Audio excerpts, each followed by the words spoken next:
Okay. Hi, friends. I've had coffee. Still tired, but functioning a little better. We are coming up to a full moon in Leo Aquarius. There's some comments. Yeah, more housekeeping. I've noticed so far that with this Venus no longer combust by the sun, which happens about every 2.5 years, it has now passed the sun, meaning it's no longer under the sun beams. I'm noticing that Venus-related bodily functions seem to be affected, like maybe blood sugar, maybe thyroid, maybe circulation, your legs and calves, check them out. Also, because Aquarius is ruled by Uranus, a lot of times I see migraines and headaches when the moon is in Aquarius. And it's opposing a stellium, or a lineup of planets in Leo, which pulls on that some more, as well as squaring off with Uranus in Taurus. We had Uranus go retrograde this week. We had Jupiter go direct. So there's been a lot of flux with the energies in the body and fluids and timing and rhythms. So you might be off center, off balance in that regard. So just plan accordingly, please. And if you have to check with your doctor, please check with your doctor. Okay. And so I just want to quickly comment. I believe this is the birth chart of Jeffrey Epstein for many reasons. I talked a little bit about cusps and interceptions in the last video. Jeffrey Epstein has a moon in Aries on the 11th house cusp. So his moon energy, his physical body, his emotional body, his habits, reflexes, his psychology easily goes back and forth between the 10th and 11th house, and with that he can take those planets with him. Now remember, we have the ascendant, the sign that was coming up over the eastern horizon when he was born. That is 1 degree Cancer. The midheaven, the highest point of the sun that day for his location, was at 7 degrees Pisces. He has Venus and Mars prominently there, and that's a mix of male and female energies. Prominent in the 10th, that's what he's known for. Venus and Mars lovers. In Pisces, Pisces is ruled by Neptune, so Neptune adds that factor of illusion, delusion, inspiration, nightmare. It also brings up that part of his, whenever I see this Pisces at the midheaven, then I look to see that Pisces is a ruler of the 12th, and this reminds me of his properties in the Caribbean, because Gemini, which also represents the teenager and children, is intercepted in the 12th house. Pisces is the natural ruler. Pisces rules our oceans. So to me, I just see this as his intercepted, compound. I don't even know what to call them right now. But his islands where he would bring young girls to, and they couldn't escape. It's intercepted. It's locked in there. So his moon is in Aries, disposited by Mars, which is near the midheaven. Also, his sun is in Aquarius, which is in the 8th house, and the traditional ruler is Scorpio, which also rules over sex organs, those things that are taboo. So his Aquarius sun will take on Scorpio traits. Manipulation, the dark side of Scorpio's manipulation, deception, weird sex, and obsessive nature of that. You add that spin with some Neptune with delusion, and that Mars, everything that we strive to become, his moon and Mars, this is always on his mind. I'm not surprised when Jen Lynn Tarot was talking about how he has a sex addiction. He does. And so we have interceptions here. So what happens, his rising sign of Cancer, I heard that, he felt like he was kind of nurturing girls and trying to help them out, young women, and they kind of saw him as that. Well, that's that nurturing Cancer aspect. But as they got to know him better, his Uranus, his sun's ruler, is trapped in the first house, which makes him really electric, unconventional. In the 8th house, that's going to be the theme of his sex life.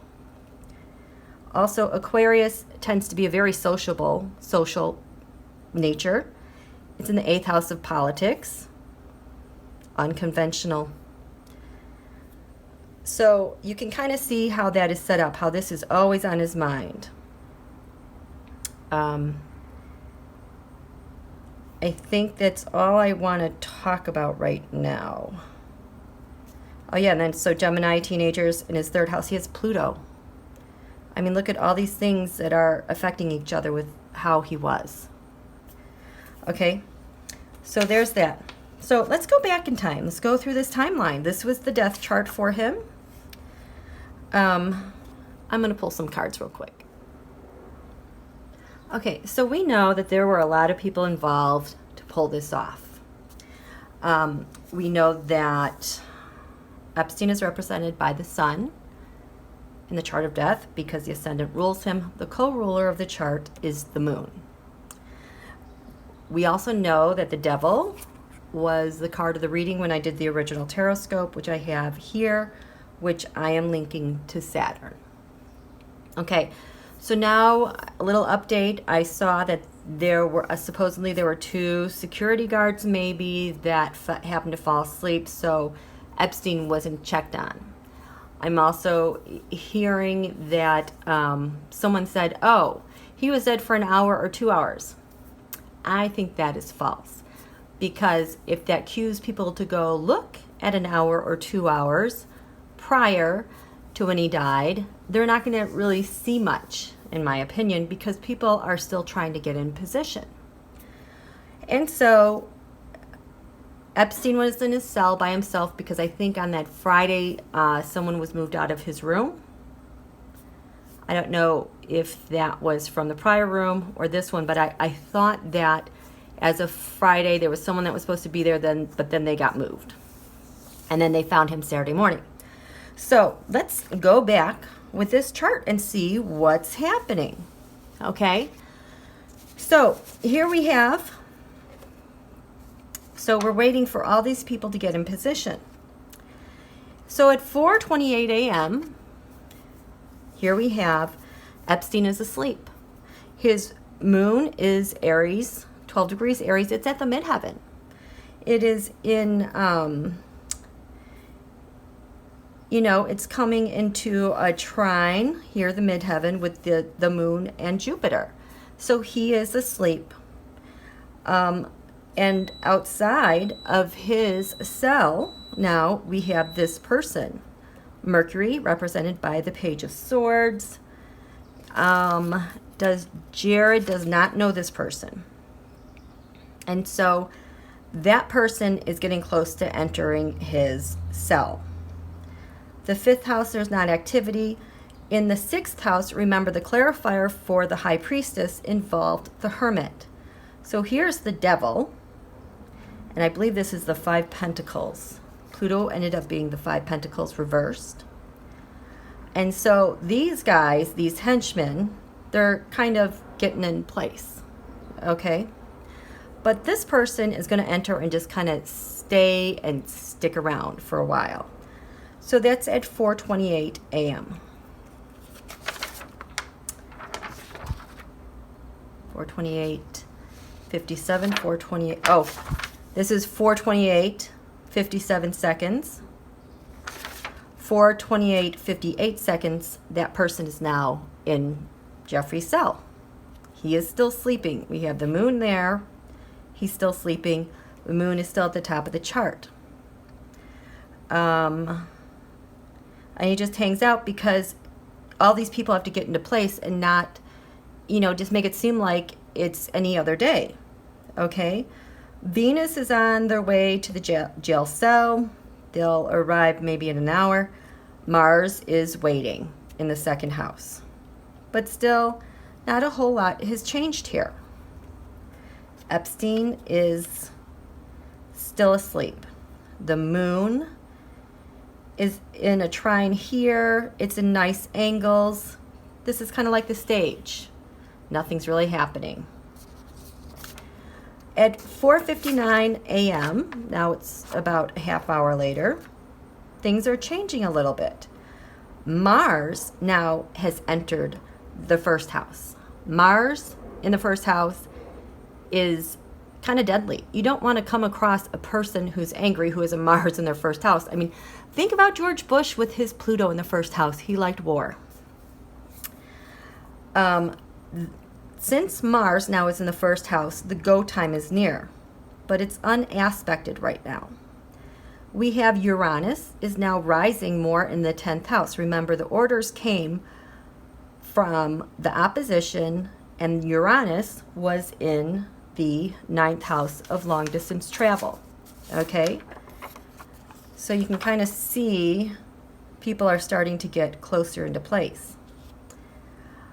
Now, this is also a critical moment because Mars is now in the first. Epstein's now in a dangerous setting because the midheaven now squares his natal Mercury at 21 Capricorn.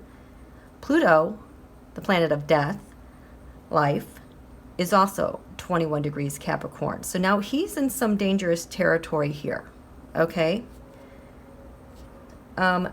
Because 18 degrees, now Neptune, who's the Five of Wands, part of Trump's mini mafia, arrives. And now they're in place where they need to be. In Five of Wands, yes, Jared knows this person. This person is kind of like the master overseer of the operation to make everyone is where they're supposed to be, make sure that it's done, and that they can just get in and get out. This is kind of the person who's organizing it. This location to me is they're in that building somewhere. They're above the street level, kind of like maybe a hidden area, a darker area, but it's kind of humid, like maybe a boiler room, plumbing, something like that.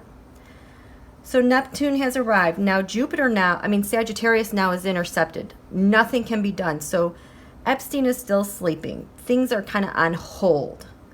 And all these other things are going to start shifting into place. And then when this is no longer intercepted, things happen quickly.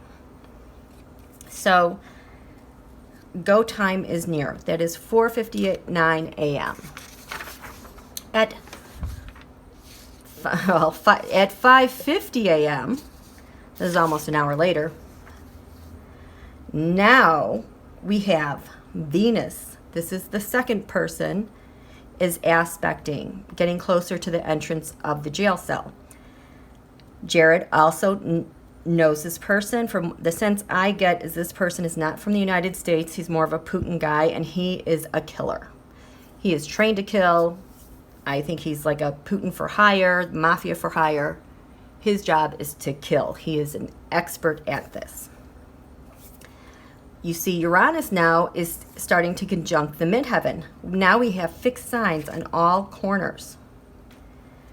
Saturn, the devil, now has entered the 5th house. It is serious business house because remember, the 5th house, the natural ruler, is the sun. The devil has entered the room. So things are hastening. They're quickening. And that is at 5:50 a.m. Epstein he either wakes up or he's going to wake up soon, is what I'm seeing.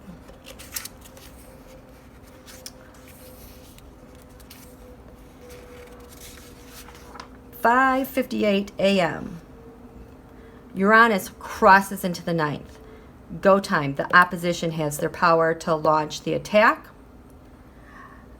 Venus is just about ready to walk in. The ascendant is 16 degrees Leo, 11 minutes.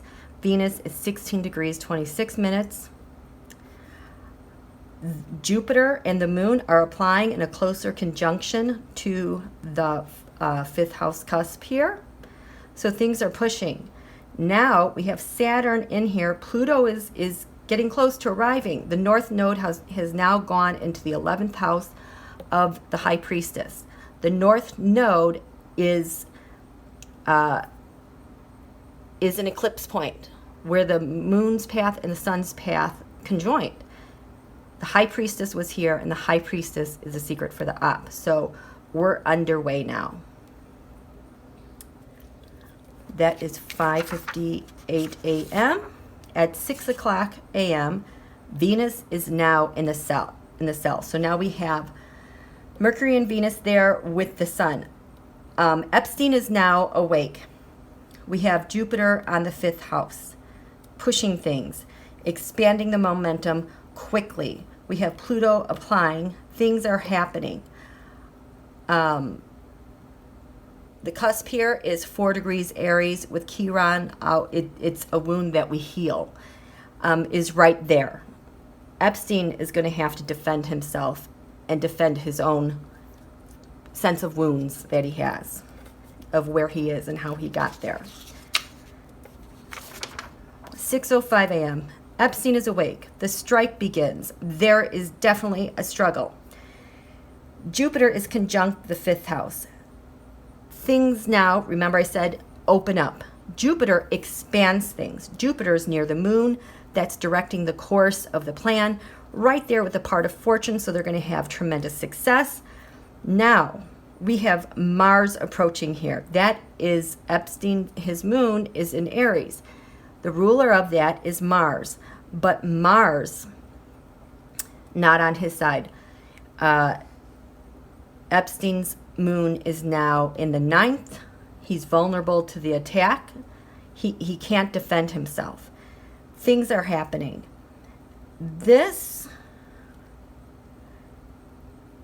Epstein is awake. There's a scuffle.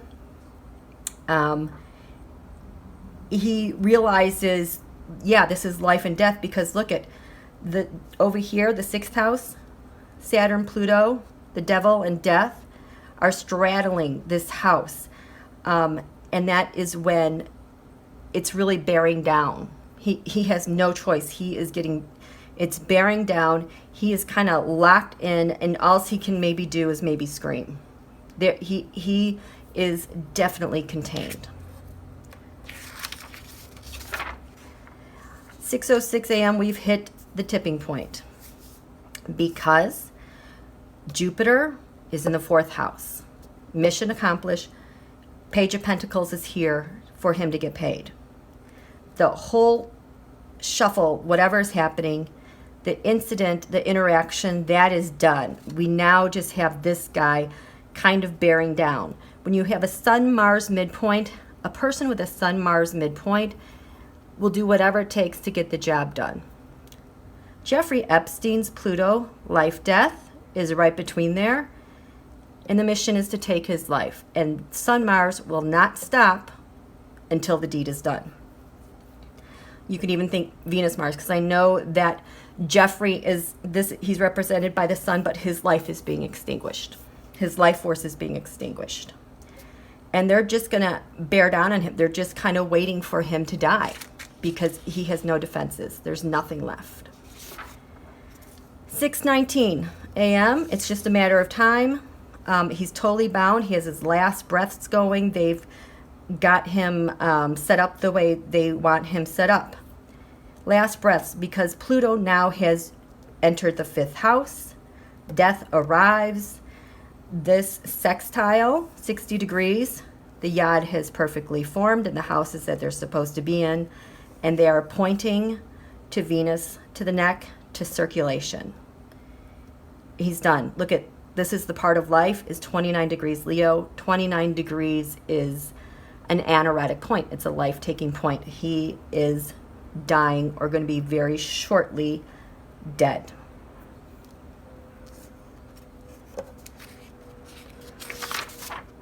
$6:29. Epstein is dead, but he's found, quote, unresponsive. Now, looking at this chart and who these people are, remember I said Neptune, this person is kind of the master, the ringleader, making sure everyone is where they're supposed to be. Jared knows him. Pluto, the 5 Pentacles reversed. He's the one that delivers the heartbreak. He's the one that has the agreements with high above. This person is below the street. They are kind of monitoring the situation and kind of, I think of like an unfinished structure area. Maybe it's dark, maybe it's rocky, it's stone, like maybe a stairwell, I don't know. But Saturn, this person is someone on the inside and has to do with law enforcement. Because they're signified also by Temperance, 10 Swords, finish him, 9 Cups, the agreement for Donald, and the agreement below. This Moon and Jupiter, I think that these are probably the guards people that, quote, fell asleep. This Moon is a Queen of Pentacles. This might be a female, but she has mafia connections, and she's paid to look away. 8 Cups. This person has strength. But again, he's waiting to hear messages. 2 of Wands. Remember, 2 of Wands was on the ascendant here of the death chart. He's waiting for the message that I'll go, that the operation has been done, and it's time to look away and walk away. And then, oops, there you go. We found him. Donald's solar return moon now is 14 degrees at the lower heaven. It's all done. And so that is the story. There's a lot of mutual reception. You can go through and look at these things to see what happens. But here's the one thing I am going to just kind of gloat for a moment, just for a moment, on how I found out that the chart that I thought was Jeffrey Epstein's birth chart is in fact his chart, because we determined that Pluto, 22 degrees, Jeffrey's natal Pluto, just right around here, was the determining factor of his death and time of death. So if we take this chart, the death chart, overlay it, and line it up with his Pluto at 22 degrees, look what happens. The death chart matches the ascendant of his birth chart.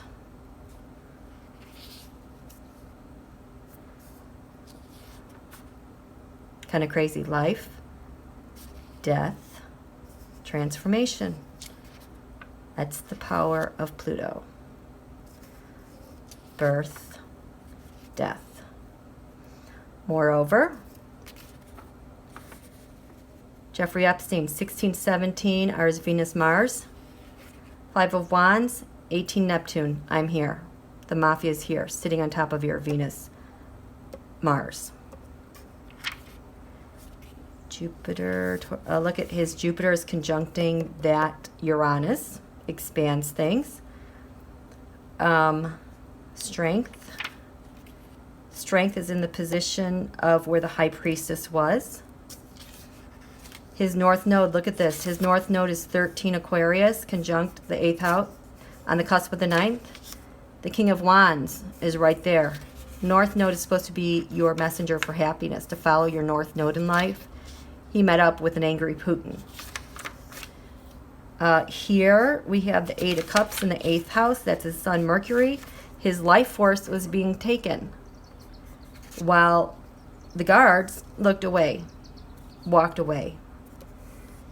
In his 7th house, your opponent, there's Pluto Saturn in the 7th house. So we're going to come take your life. In his 7th house is Chiron, the asteroid. This is, everyone has Chiron in their charts. That represents your inner wound that you have to heal in this lifetime. And it's intercepted. There's no way for him to access it. So guess what? Somebody accessed it for him. Over here, let's see, what do we have? The 8 of Pentacles here is part of fortune. Ran out. 9 of Cups. Your enemies. 3rd house, ruled by Gemini. 9 of Cups there. Trump crime syndicate. He had nothing here. Uranus, the high priestess. Here's the 9 swords hermit and the page of swords, all in the first house. To go with Uranus, unexpected happenings with his moon. His moon is Aries. The moon represents the physical body. It all lines up. It's crazy. I could go on and on and on and look and look and look and look and look. But the next thing we need to look at is Donald, because he has a story to tell as well. His fingerprints are all over these charts. Okay, so we're going to get this one posted. If you liked it, please click like, subscribe, share. We'll go on to, I think, part 6.